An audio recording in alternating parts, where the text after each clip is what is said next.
with a new topic in the lesson of oxygen and oxides, that is photosynthesis. You already have an idea, children, what is photosynthesis? Photosynthesis is a process by which green plants make their food using carbon dioxide and water.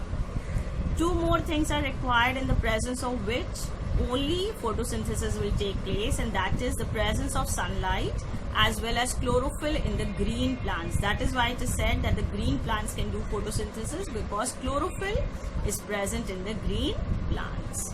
Now, have you ever realized, children, all the living organisms like the plants, animals, human beings are respiring all the time, that is all 24 hours, but still the amount of oxygen in the air is not depleting. What is the reason?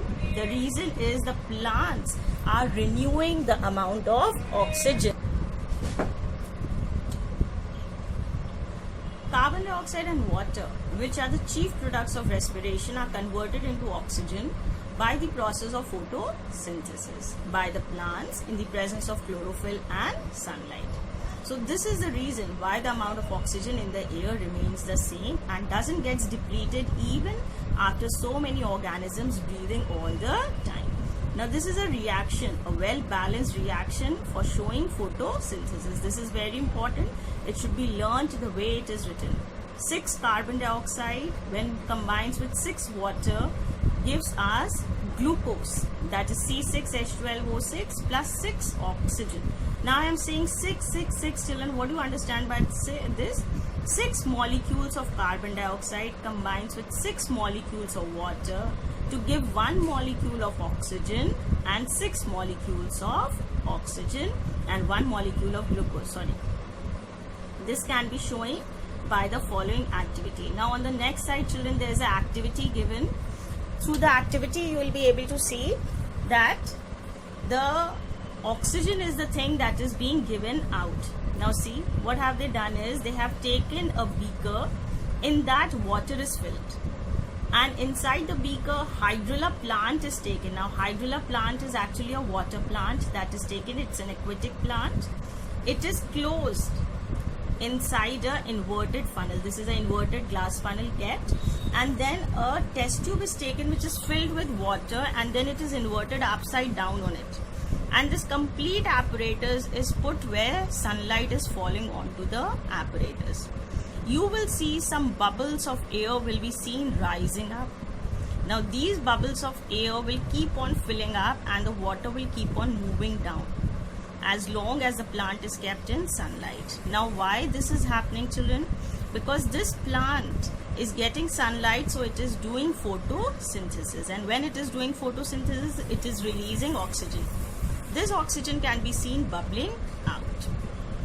Now how will we come to know that this is oxygen only, children? Once the complete test tube is filled with the gas, we quietly and safely remove this, and we put a burning splinter at the mouth of this test tube. You will see it will shoot up into flame, showing that the gas is a supporter of combustion. And which gas is a supporter of combustion? It is oxygen. So this is how we actually come to know that plants give out oxygen during the process of photosynthesis. Coming to the physical properties of the gas, that means physically, how is the gas, the color, the smell, the density, all these are the physical properties. Let's see that. Nature. It is a colorless, odorless and a tasteless gas. It has no color, children. It has no smell, and neither does it has a taste. It is pale blue in liquid and in solid state. That means if you liquefy the gas, children, you make it into a liquid, it will have a pale blue color in liquid as well as in the solid state. Solubility, it is slightly soluble in water. Now this is important, children. It is slightly soluble in water. Remember in the preparation, in the lab preparation, we had seen that oxygen was being collected by the downward displacement of water only. Why? Because of this property, children, because it does not dissolve readily in water. See the value. About 30 milliliters of the gas will dissolve in 1 liter of water at 293 Kelvin temperature. So that is a very small amount. In 1 liter, only 30 milliliters will dissolve.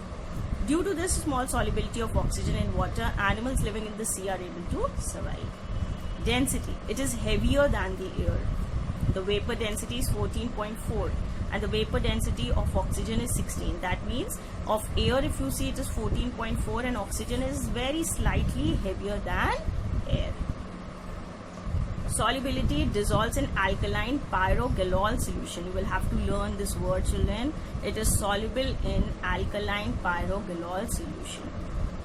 Melting and boiling point, it melts at 54.4 degree Kelvin and boils at 90.2 Kelvin. This is its melting point and boiling point, which is different for all the various substances. So for oxygen, this is the thing. Liquefaction. Oxygen can be liquefied to a pale blue liquid at minus 183 degrees Celsius.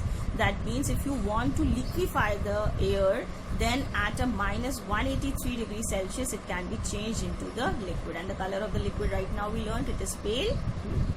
Coming to the chemical properties, children, how does it react with the various things? Like hydrogen, it is neutral to litmus. Neutral means it will not change the color of litmus paper. Neither red litmus will convert into blue or the blue litmus will convert into red. So that is, it is neutral. Supporter of combustion, oxygen is a non-combustible gas. That means it will not burn, but it will support every kind of burning that is taking place. One thing more over here, children, nothing will burn. Absolutely nothing will burn if it is not getting a supply of oxygen. So oxygen is must for anything to burn.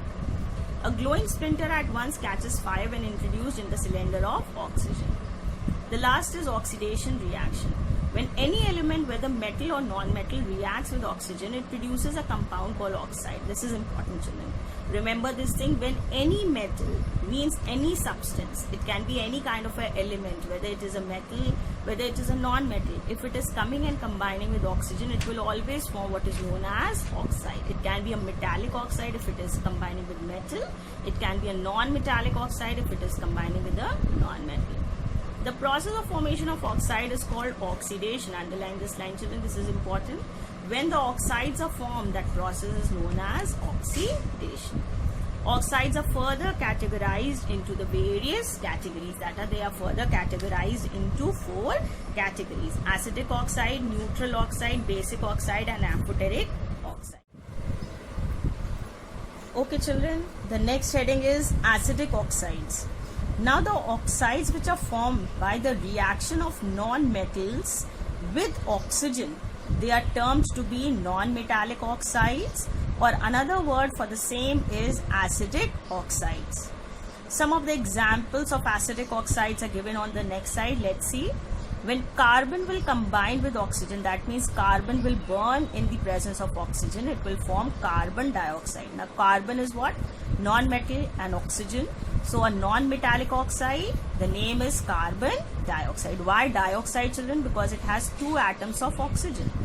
Sulfur, when burns in oxygen, forms sulfur dioxide. Sulfur is a non-metal and 2 atoms of oxygen with it. So the name is sulfur dioxide. Similarly, we have phosphorus and oxygen. Now this is an important reaction, children, because over here 4 atoms of phosphorus are combining with 5 molecules of oxygen. 4 atoms of phosphorus are combining with 5 molecules of oxygen to form 2 molecules of phosphorus pentaoxide. Nitrogen, when combines with oxygen, forms nitrogen dioxide. So all these, children, are the non-metallic oxides, which can also be termed to be acidic oxides. Acidic oxides will dissolve in water to form acids. The same acidic oxide, children, if you mix them in water, they will form their respective acids. Acids will always, underline this line, acids will always turn the litmus indicator from blue to red. That means the blue litmus paper will change into a red litmus paper.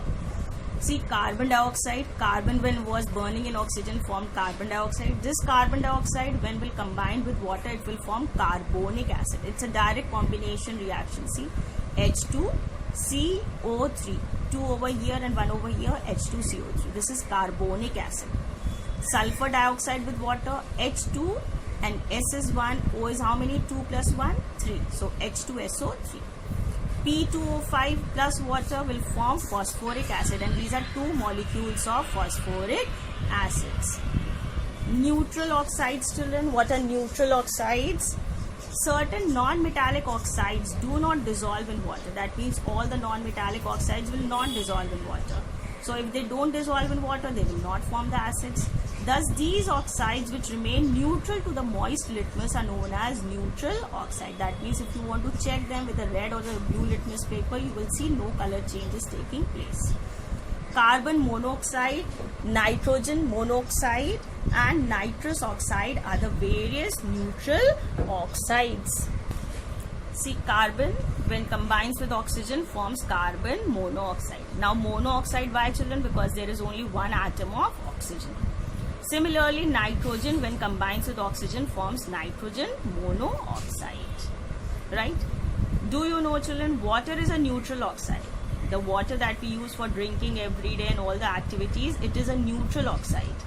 An oxide of hydrogen. Why? Because hydrogen and oxygen combine to form water. It remains unaffected by any litmus solution. Only a neutral thing will remain unaffected. The next is basic oxides, children. As we had seen the acetic oxide, similarly we have the basic oxides. Oxides which are formed by the reaction of metals now with oxygen, they are called metallic oxide. Another name for the same metallic oxide is also basic oxides. Like oxides of potassium, sodium, calcium, these are all basic. Examples of basic oxides are, children, sodium. Sodium is a metal. When it burns in oxygen, it forms sodium oxide. See, Na2 is sodium oxide, and 2 written over here means 2 molecules of sodium oxide.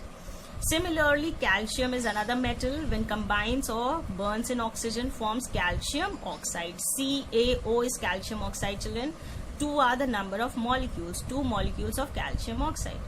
Similarly, magnesium combines with oxygen to form magnesium oxide. MgO is the formula, 2 is written because 2 molecules of magnesium oxide.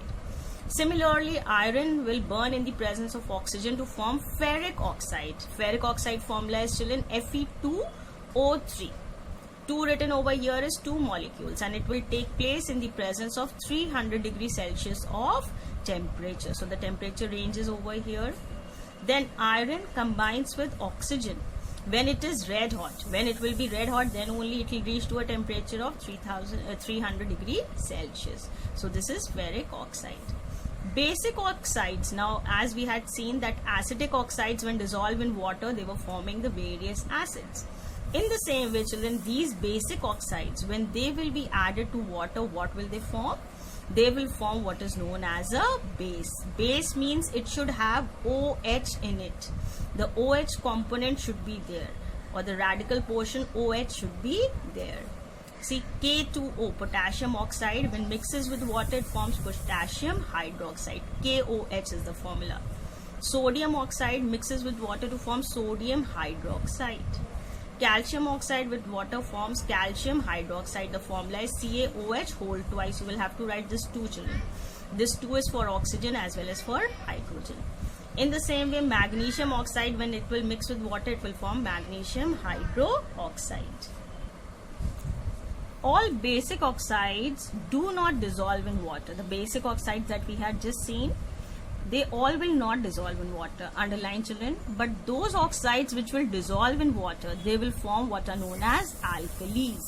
Like they form the acids, they will form the bases which dissolve in water. They are given another name as alkalis. Right? So all bases are alkalis. But all bases are not alkalis, children. But all alkalis are bases. Example, sodium hydroxide, potassium hydroxide and ammonium hydroxide are alkalis. We come to the last oxide, that is amphoteric oxide. Underline, children.